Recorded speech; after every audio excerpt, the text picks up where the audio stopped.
There's a silent moment after awakening when the world seems the same, but you no longer inhabit it in the same way. Conversations sound shallow, gestures of affection, mechanical, promises of love, repeated like old scripts. And you ask yourself with a certain awe, why is it that now, when I understand love in its purest form, it feels so distant? Alan Watts once said that consciousness comes at a price. It lifts the veil of illusion, and love, as the world knows it, is made of illusions. Two wounded beings trying to stitch each other together with the thread of need. But when you awaken, you see there is no stitching possible between those who are whole. You are already complete, and it's precisely that completeness that separates you from the crowd. The spiritually awakened man does not seek love out of hunger, but out of overflow. He doesn't want someone to save him, but someone to walk beside him. No chains, no roles, no fantasies. And that purity, paradoxically, makes him lonely. Because few understand a love that doesn't ask, doesn't demand, that simply is. Yet there is a deep beauty in that solitude. It is the portal between the love that consumes and the love that liberates. Chapter 1. The Myth of the Lost Half. From an early age, we were taught to search, to look for the right person, the great love, the half that completes us. As if we came into this world fractured, doomed to wander until we find someone who fits our broken edges. Plato called it the myth of the androgynous, the belief that we were once whole beings, divided by the gods, and that love is our attempt to reunite what was split apart. But Alan Watts would smile at that story. He'd say, "The universe doesn't create halves, it creates whole expressions of itself.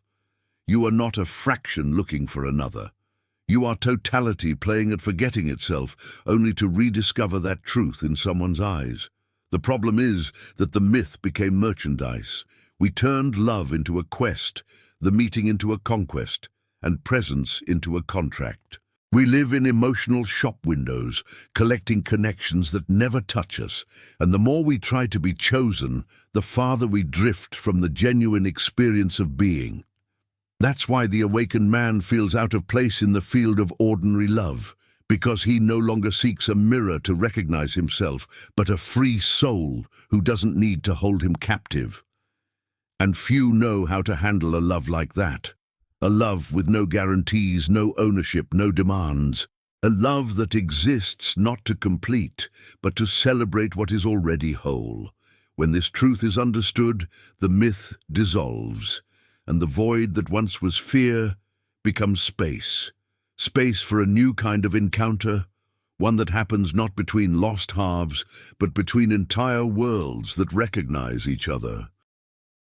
Chapter 2. Love as an escape from the self. Ordinary love, the one that fills songs and fuels movies, is in truth a disguised form of fear.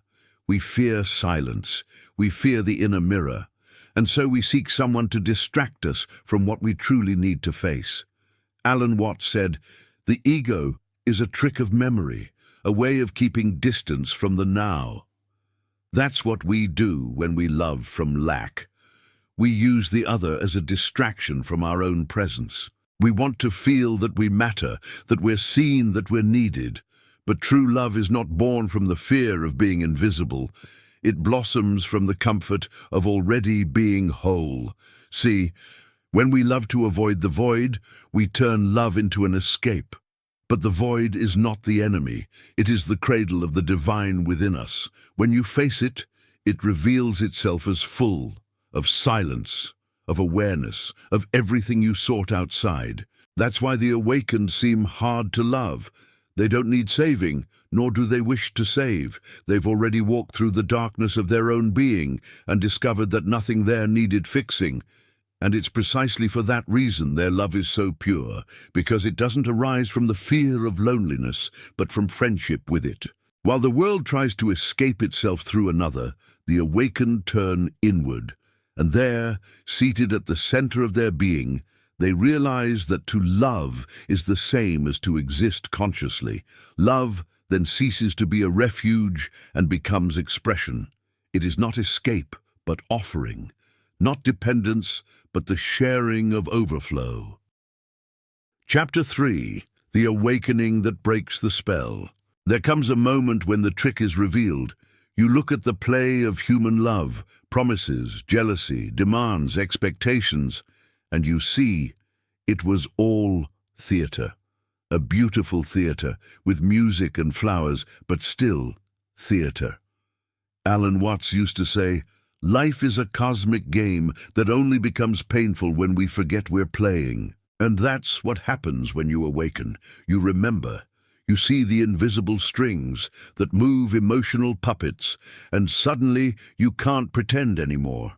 That's why the love of the awakened frightens others, because it doesn't join the dance of disguise. It doesn't promise what it cannot keep. It doesn't get drunk on the illusions of control and possession. It loves without a script, loves as one breathes, but to those still asleep, it seems cold, detached. In truth, it is freedom. The spell of romantic love is the belief that we must be desired to exist. Awakening dissolves that spell, and with it, the enchantment of the game. That's why the awakened seem distant. They see the empty stage, yet still feel compassion for the actors. And there is beauty in that, because when the spell breaks, space is born for real love, one that doesn't depend on reciprocity or promises.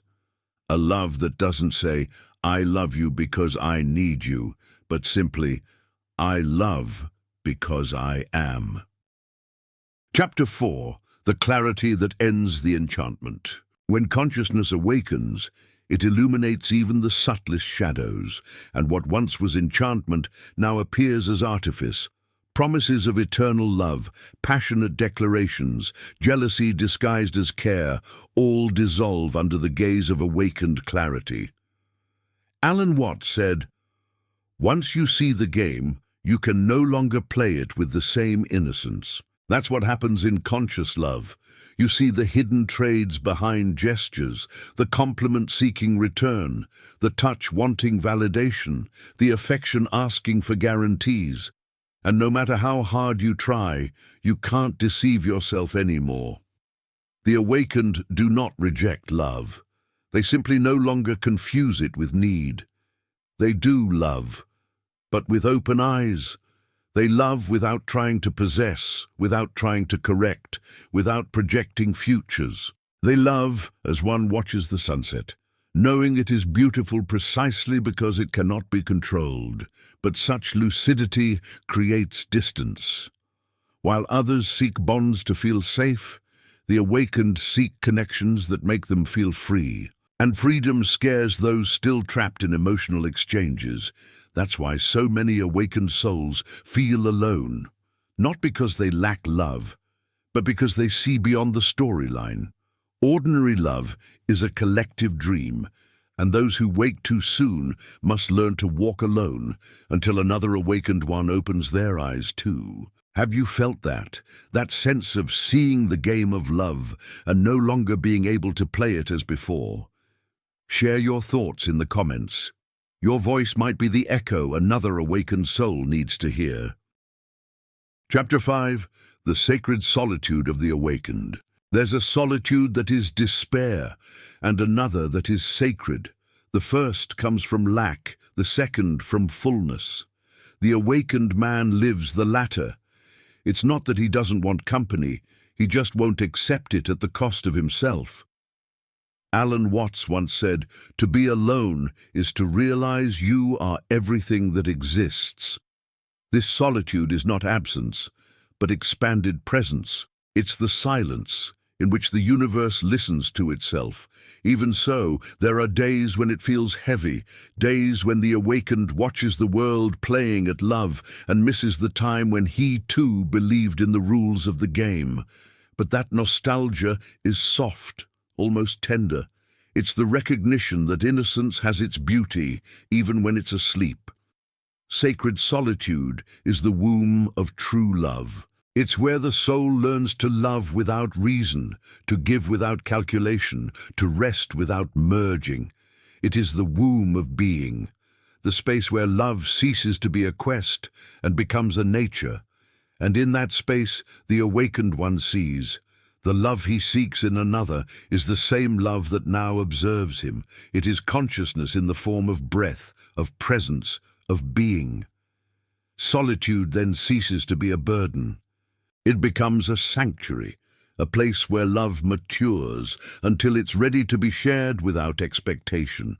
Solitude is both the price and the gift of lucidity, the price of seeing too much and the gift of finally seeing with truth.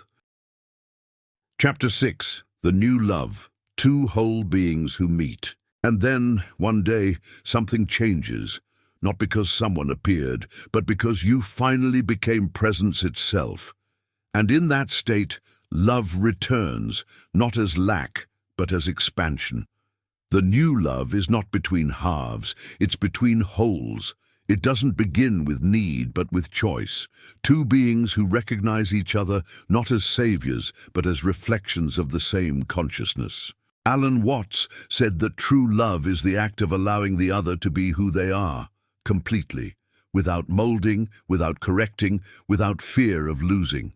To love at this level is to let the other be free enough to leave and still remain open. In this love, there is no possession, only sharing, no promises, only presence, no effort, only flow. It's a love that doesn't seek to last, but to express itself. And precisely for that reason, it is eternal in the instant it happens. To reach this love, one must cross the pain of solitude and the disillusionment of old games. But those who cross discover something no one tells you. True intimacy is born when there is no longer fear of being alone. This is the love of the awakened, rare, deep, silent. It doesn't need to be found because it's already being lived. It's the love that arises when the I dissolves, and all that remains is the meeting between two consciousnesses that know love was never in the other.